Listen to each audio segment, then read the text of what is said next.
It's a beautiful weather within and without. Some touch divine upon our human days. So thus far we had to rush through because we had covered it in the last two series. And we had stopped at this canto, book 2, canto 3, halfway through, the glory and the fall of life.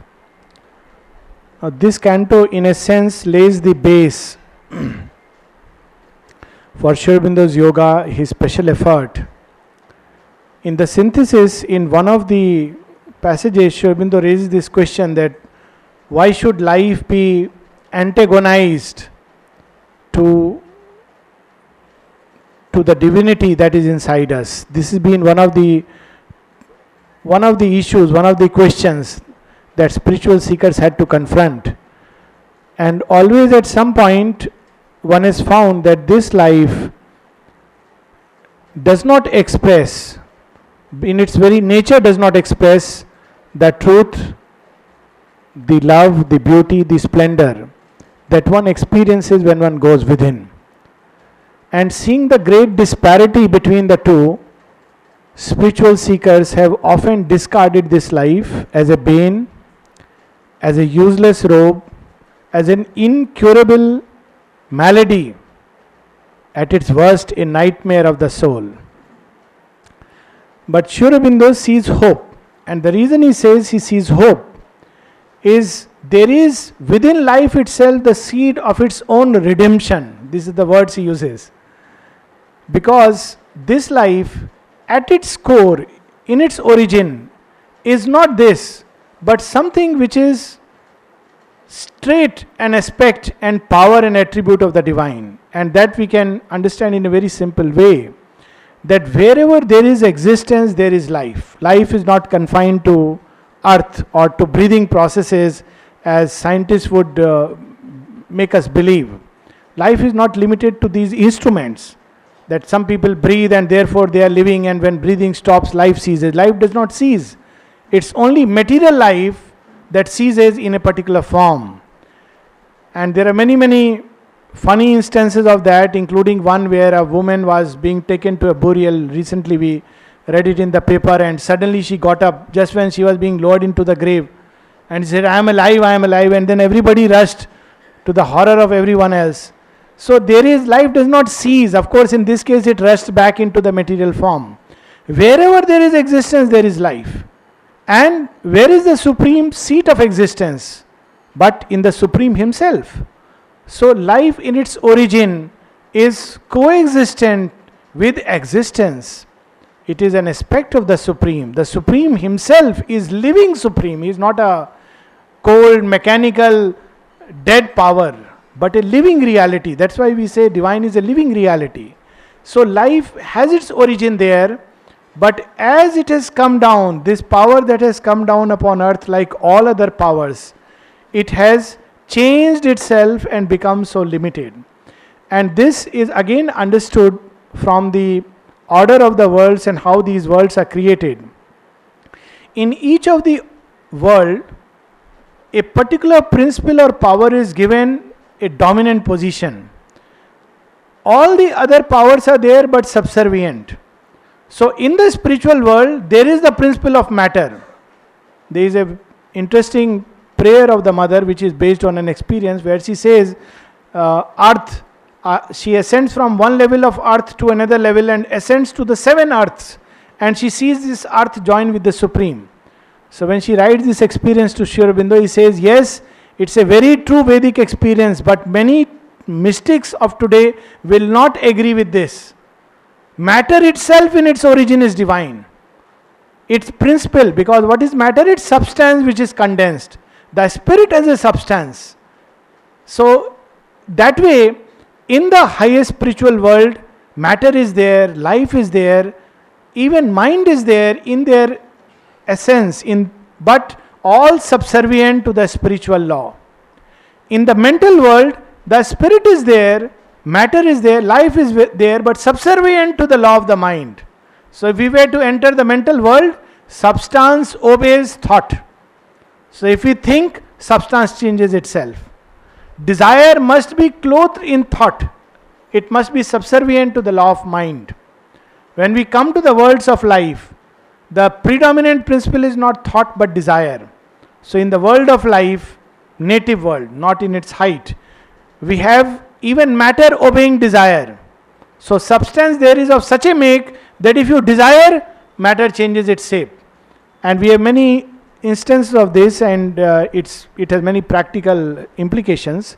For instance, when in our dream we enter a vital world and we see a vital creature, sometimes these creatures can look very nasty and they look very huge and threatening. Now if we are afraid, they catch us and eat us, because this is the law of that world. Even on this world, this law operates to an extent.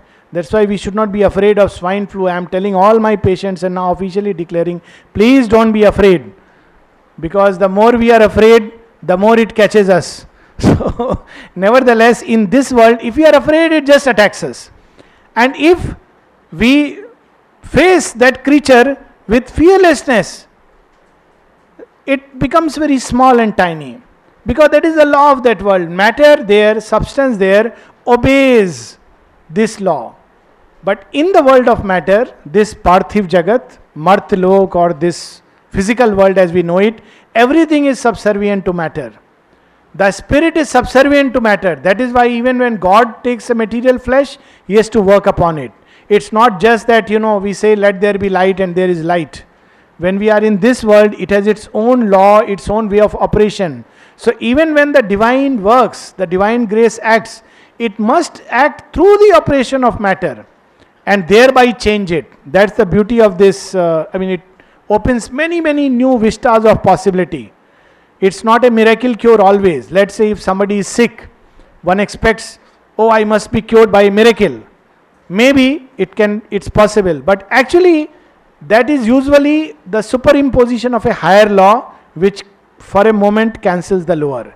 But how beautiful if the higher law works through matter and changes it in such a way that the possibility of illness vanishes. That takes longer, but it's a more durable change.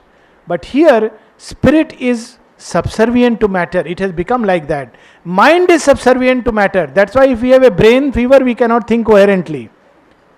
It's strange. In the mental worlds, they exist, and people who can make their minds independent of their body have strange experiences. When they go into delirium, they lose contact with their body and they start saying very profound things, because they can enter into the mental worlds independent of this matter. But here it must obey the law of matter. Here even desire is subservient to matter. Even feelings are subservient to matter. So this is a world where everything has been subordinated to matter and evolves by modifying matter progressively, so that matter can begin to obey. Now life had to evolve by making matter plastic to the force of life. So it has to happen step by step. That's why everything here is slow and sometimes looks terribly slow. Yet it happens. It's like, we wish to begin with that I wish, there was corruption would not be there in this country. Now we think wishful thinking will change it. This is a thought which has come from the ideal world where this is the law. Here there is a wrestle of opposing powers. Now this thought is not wasted. It comes and embodies itself first in the mind of few people, begins to act upon matter and material circumstance. Over years, decades, this becomes a living thought, and after a while all these systems begin to change in such a way that they obey that ideal. One concrete example in Pondicherry is how the land mafia has undergone a change. Precisely because this thought from the ideal world presses itself on matter. But matter will take long time to change. It will not change immediately, and some people get frustrated, they become pessimists, even cynics. And that's why Mother says, don't allow cynicism, because it's a very dangerous malady. It will never happen. This is, this will carry on like this. Never to become like this, but to keep fighting for the advent of the divine upon earth. In fact, Aurobindo says, if you have hands and feet, fight with the hands and feet. if they are tied, and you can speak, fight with the speech, and if your mouth is shut, fight with your thoughts and feelings. So this is the way things operate here, because they are subservient to matter. So now Sri Aurobindo describes this entire range of life. First he has described that how life is here struggling with matter. He will describe it in great detail subsequently. But he goes to its trail and sees in its origin what is life. And therefore he says there is hope for this world. So we come to this canto, the glory and the fall of life. In certain myths and legends, it is described as the great fall of Adam and Eve, who tasted the fruit of knowledge, and therefore they fell from a mythic paradise, a Garden of Eden. So what is this Garden of Eden, where life can roam around without shame or guilt? It's very interesting that when that Garden of Eden is described, there is no shame, there is no guilt. It is said that Adam and Eve were roaming nude, but they had no, it's not possible here, because our minds don't live like that world. So in that world it's possible that there can be only purity, without shame, without guilt. Sri Aurobindo would describe this world. So page 124 is describing us, in a sense, this is the world which will one day establish itself here. So he is giving us a promo, a glimpse. So, this is the best advertisement strategy, not the way we advertise here, telling all kinds of lies. Sri Aurobindo is telling us what is, which I want to establish here. So after reading it, we feel, oh, this is worth the effort. So what is this world? Page 124, it's many pages, we'll read few passages. Creation leaped straight from the hands of God. Here we struggle to feel where is the hand of God. One has to be either a yogi with a vision, or has to have tremendous faith. In that world, creation feels the contact of God's touch. It never feels itself abandoned. It feels the touch of God everywhere. Creation leaped straight from the hands of God.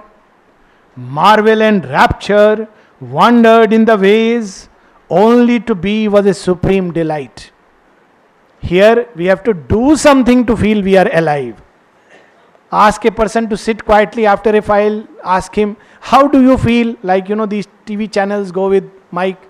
They never ask somebody who's sitting quietly, how do you feel, sir? Only when there is tragedy they go and ask. So ask somebody, how do you feel? 9 out of 10 will say, I'm feeling bored. But in that world, just to be was a delight. You don't have to do something, just to be. Only to be was a supreme delight. Life was a happy laughter of the soul, not a cry of tragedy and tears. And joy was king, with love for minister. What a world it is. Who is the governing? Joy. So he gives joy freely. You don't have to struggle. And who is ministering? Love is the minister. The law of love prevails in that world. The Spirit's luminousness was bodied there. Life's contraries were lovers or natural friends. Life's contraries, they were friends. So light, night and day did the same work, and they knew, they were conscious. They walked together saying, okay, now your work is over. Just as there is a change of duty, there is night duty and day duty. So they don't do different duties. They just switch times. So night and day met there, and they said, okay, day you have taken care, now you take care. So now night takes care. So life's contraries were natural friends. And her extremes, keen edges of harmony. It also means is something very interesting. We often find that in this world, night and day don't always act as friends. Very often we have gained something in the day, we lose at night. Some very precious experience, a very beautiful state, we sleep in that state and want to keep it. By the time we have got up in the morning, night has rubbed itself, and we wake up halfway with a remembrance, sometimes something else. Within few minutes we have lost that state completely. But in that world, when night comes in, we wake up with a still greater joy. It does not wipe. It does. They are natural friends. And their extremes, keen edges of harmony, indulgence with a tender purity came.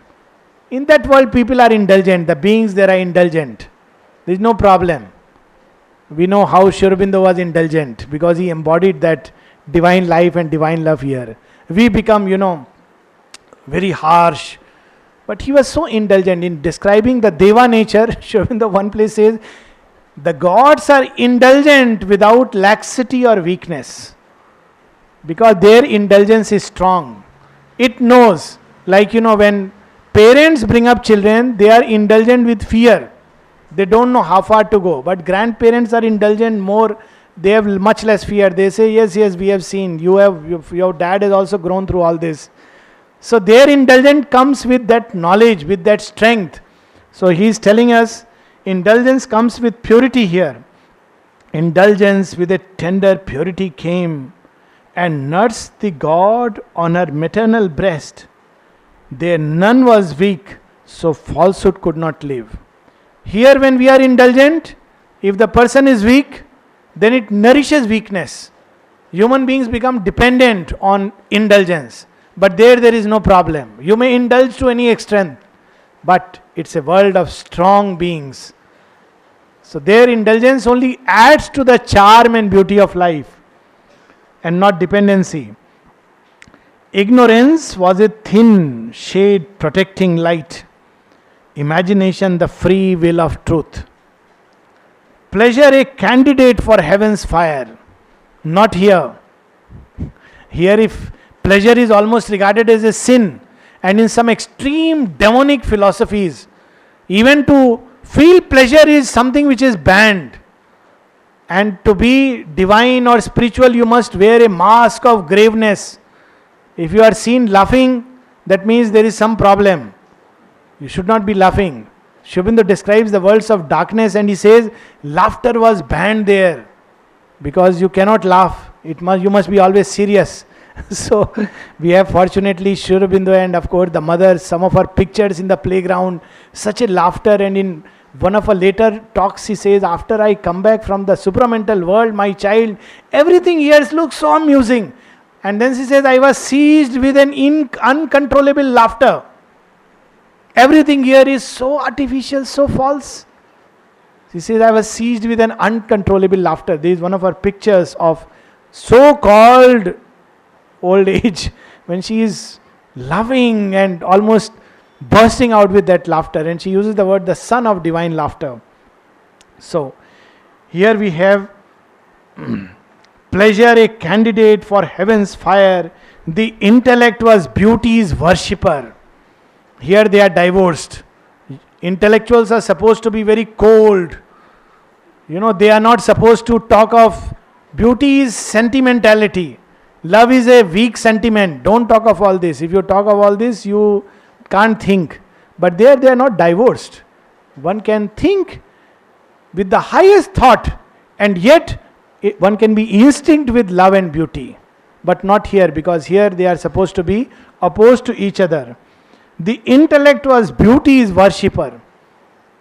In the world of mind, intellect is the Lord. But there the intellect rests as the feet of beauty. Strength was the slave of calm spiritual law. Power laid its head upon the breasts of bliss. What a wonderful world. Love is the king, joy is the minister, and power is laying itself on the feet in the breast of bliss. Indulgence is there, but there is no weakness, no falsehood, no soul severance. Even ignorance is only to make the joy a greater joy, like a thin veil. We can go on to the next page, page 126. Again, something very beautiful for all of us who are very serious about life and scold our children when they play, because they still carry the memory of that world. That's why they don't understand that you have to study, go to school, sit inside quietly. but they carry the memory of that world. They are not corrupted by our human intelligence. So what is there? Line 369, 370, their work was play, and play the only work. In one line, Aurobindo gives us a very strong message, but we don't like it. You are not supposed to play. If you play, what will you do in life? You will be useless, good for nothing. You will not even get a decent job. But in our ashrams, he has created such a wonderful place where play is the only work. And even donkeys understand it. There is a very interesting story of one of the donkeys, Bodhe. He had balcony darshan of mother. He ran away from his master and came, and mother was giving balcony darshan, and he stood staring.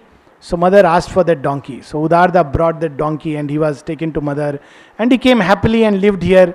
He would play and have fun with all the animals. So one day Udarda felt, I must give him some work. After all, he is a donkey. So what work will a donkey do but the donkey work? So he tried to give him work, but he just would not work. He would not move an inch. He would run race, he would have fun, but just would not work. So Udarda told this to mother, and mother mentioned this to Aurobindo, that this donkey is happy playing, but the moment you give him work, he does not want to work. Aurobindo is reported to have said under his breath, typical sadhak. So, what to do? Lord has spoilt us, indulgence with a tender purity came. With all these lines, their play was the only work.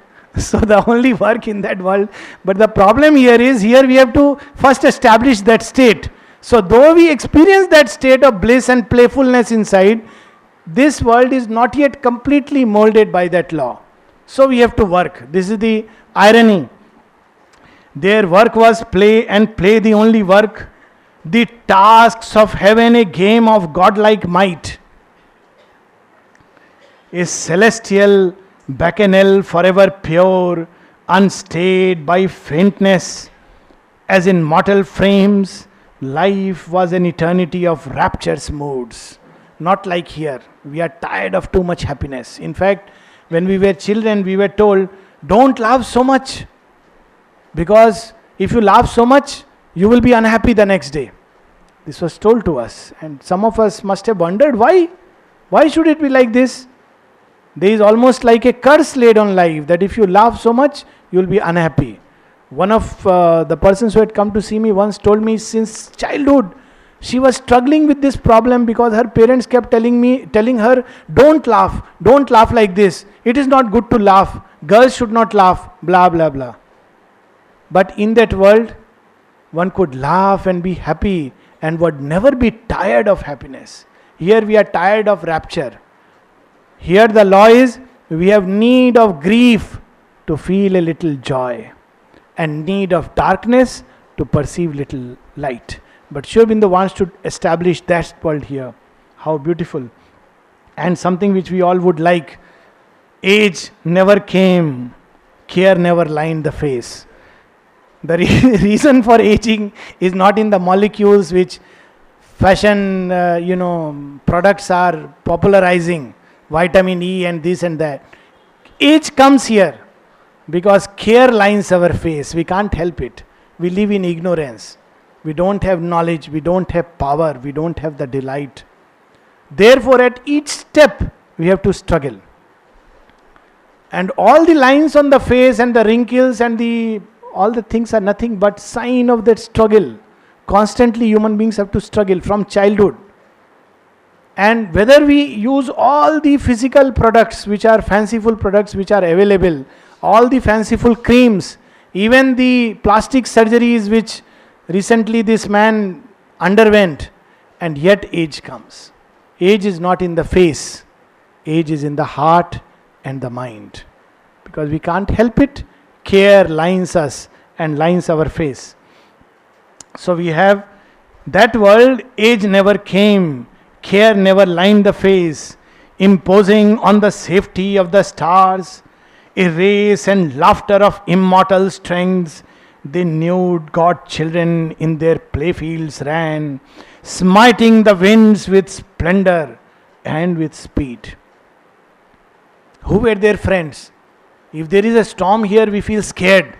What is going to happen? Close the windows, this, that. There, oh, storm! Let's dash with it. Let's see who is stronger. Sri Aurobindo describes in one of his poem is To the Sea. Sri Aurobindo is looking at the sea. What would be our thoughts when we see giant waves sleeping? Little bit ecstasy, or sometimes if we are in the middle of it, little bit fear. But Sri Aurobindo sees the sea and says, what can you do to me? Even if you sink me inside and all your weight is upon my breast, yet I would be a conqueror. My will not sink. And what is my will?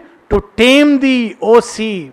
I come to measure my enormous self with thee.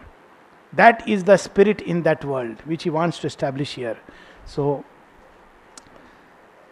of storm and sun they made companions.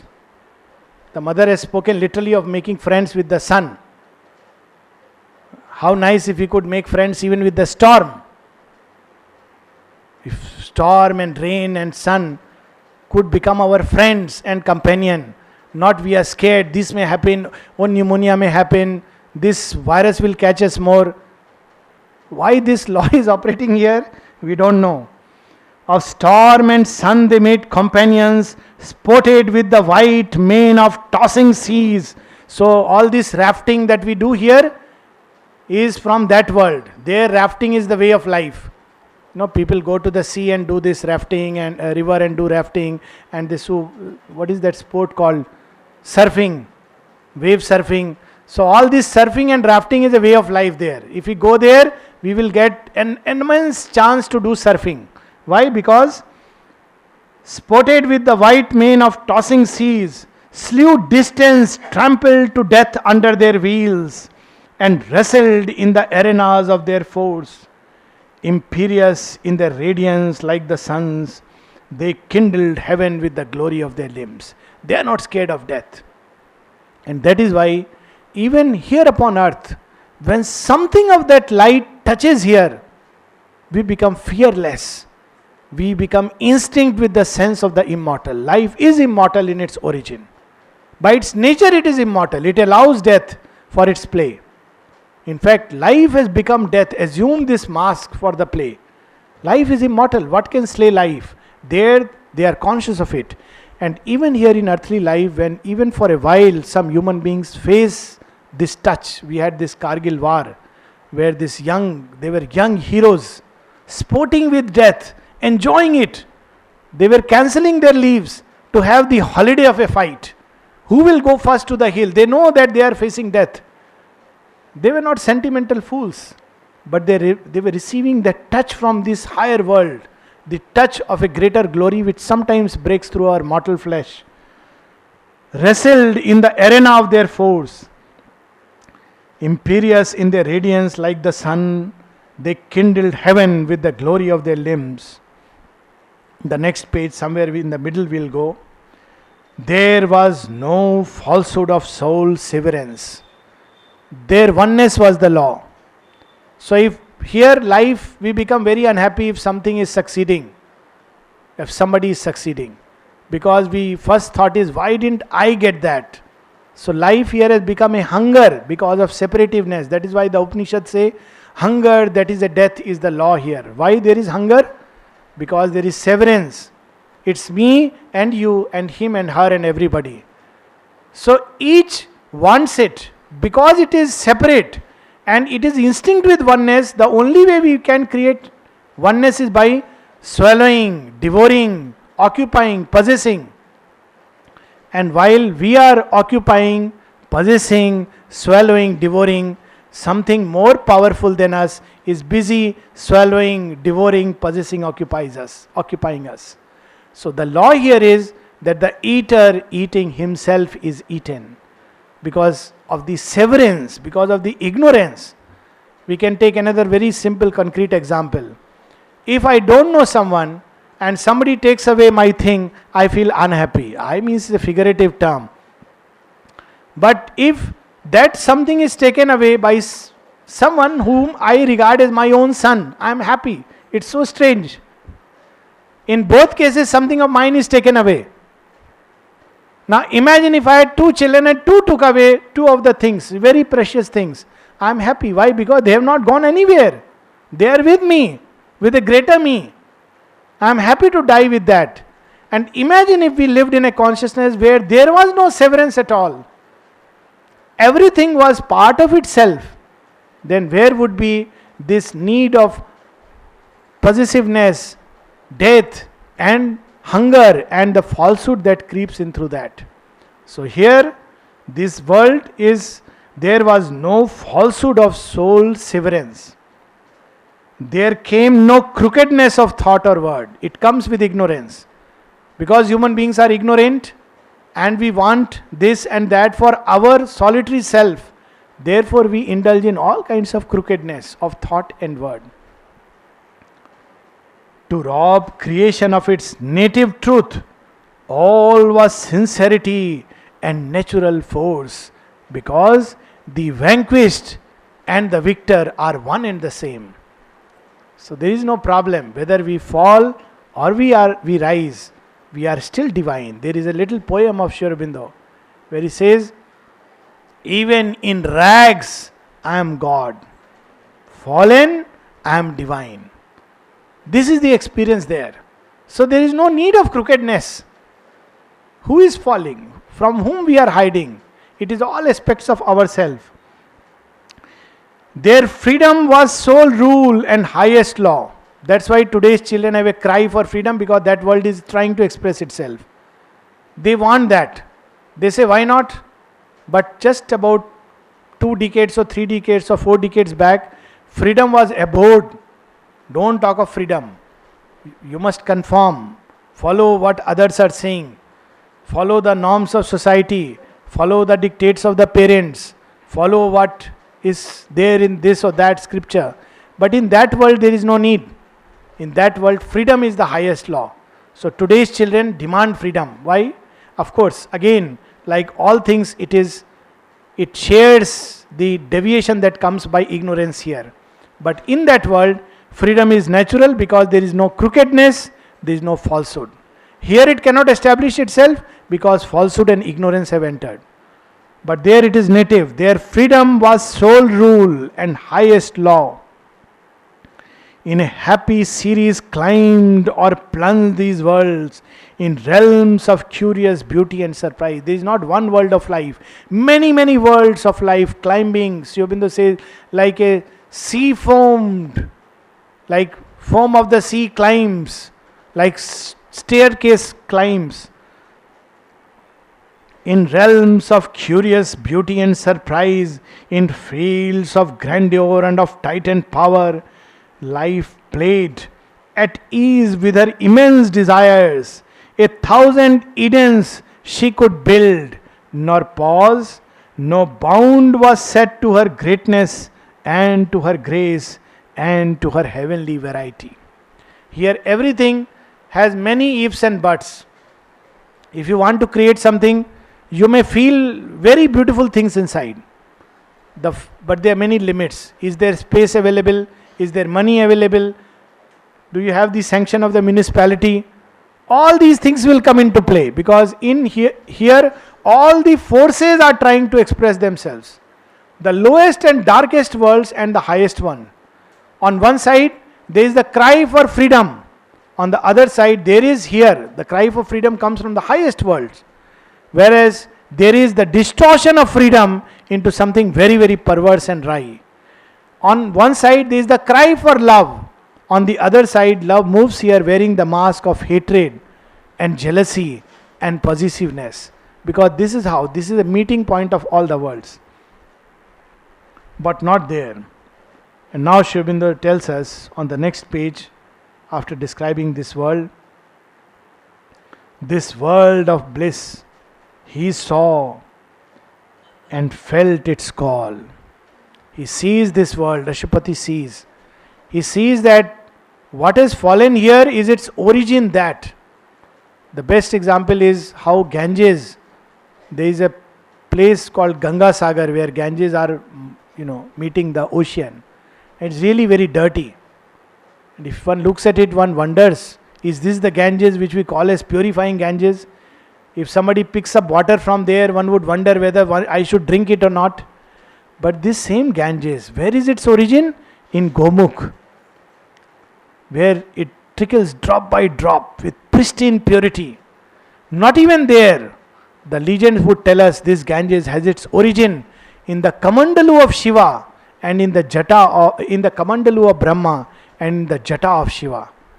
And they would take us still further. This Ganges has its origin in the heart of Vishnu. That is the story of Ganges. That she was born when Shiva danced the most perfect dance upon earth. And as he danced, beautiful emotions were evoked in none else but Vishnu, who was the sole spectator, who has the courage to watch when Shiva is dancing. Worlds would tumble and fall, but Vishnu watches. And as he watches, beautiful, sublime, unfelt emotions heave his heart. And Brahma is by his side, ever ready and watchful to find new products from which he can build his creation. So he says, this is something new. He immediately captures it in his Kamandalu and keeps it for the moment when earth would aspire for this purity. And this purity come rushing down, step by step, stage by stage, and create here that purity, that beautiful Mother Ganges who is found in the upper sphere. This is the story of life. In its highest reaches, it is so full of beauty, grandeur, love, delight, power. It's natural to it. But by the tapasya of Ashapati, as it comes down, down, down, it enters into these nether realms. As Mother describes what happens when the supramental world comes down, it becomes bound and bound, degree by degree, and enters inside matter and loses itself.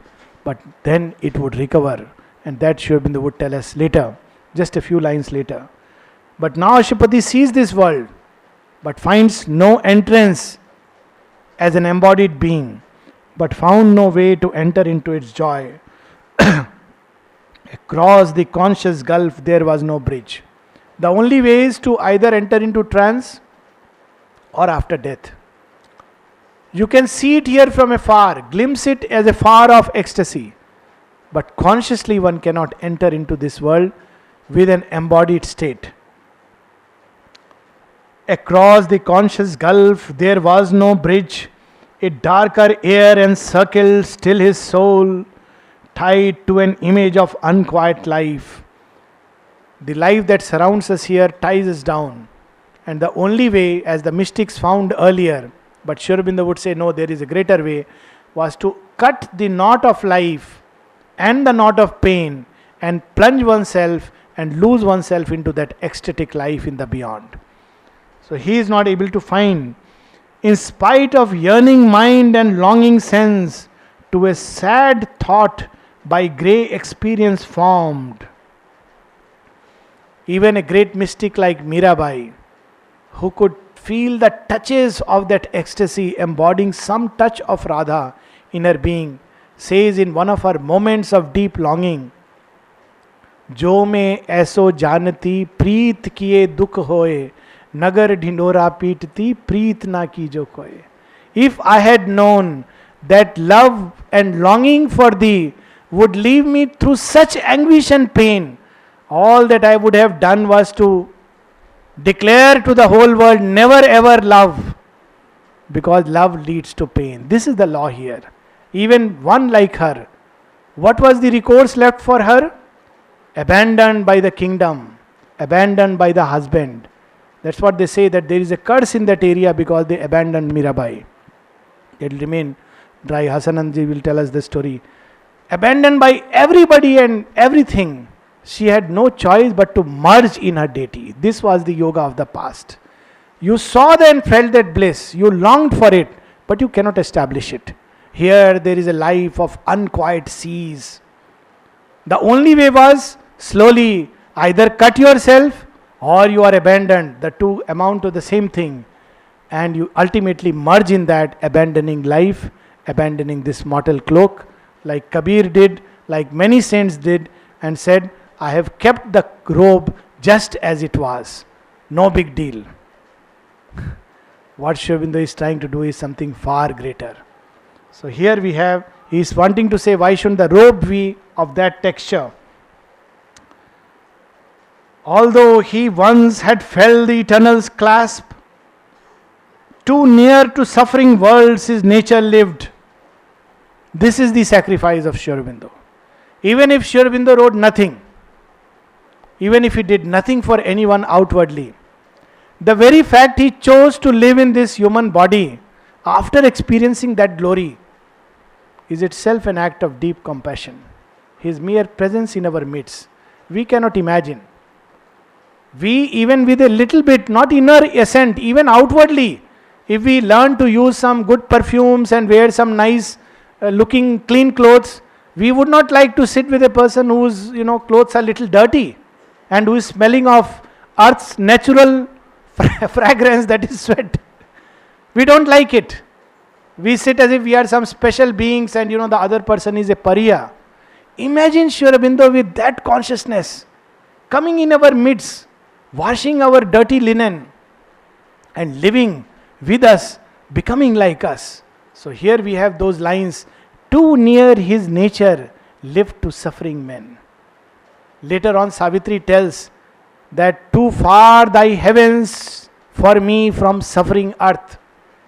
I abandon not earth to happier worlds. So this is their sacrifice, this is their love. So here he says, too near to suffering worlds his nature lived. And where he stood were entrances of night. He has experienced the worlds of light. But where did he stood? What was Pondicherry, a sleeping town of murderers and robbers? We saw in that play the other day that one of the characters says, why is he coming here? It is full of murderers and robbers and ghouls. The answer would be precisely for that reason. And that is his grace and his self-abandonment. Before the divine asks us to forget ourselves and give himself ourselves, he has given himself and forgotten himself. That is how these worlds are created. Too near to suffering worlds his nature lived, and where he stood were entrances of night. Hardly too close beset by the world's care can the dense mold in which we have been made return sheer joy to joy, pure light to light. Here what do we return? The Lord gives us light, we return doubt. He gives us love, we return all kinds of criticism. He gives us unconditional love and grace. We return criticism, doubt, and everything else.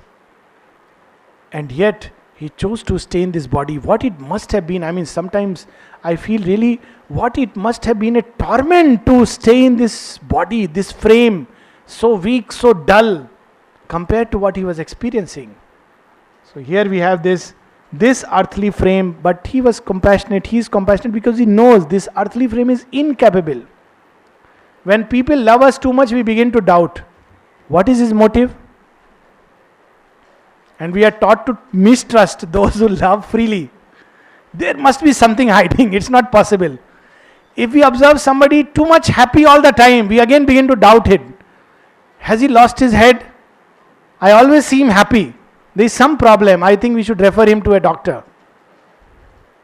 Something is wrong. He doesn't cry. He is not sad. He doesn't have tears. That's why they say gods don't bat the eyelid. They don't have tears. And they don't have shadows. That is the law there. Here we must have tears. So here he is saying, here it's not possible. The mold is so dense, it cannot return sheer joy to joy, pure light to light. We will continue tomorrow.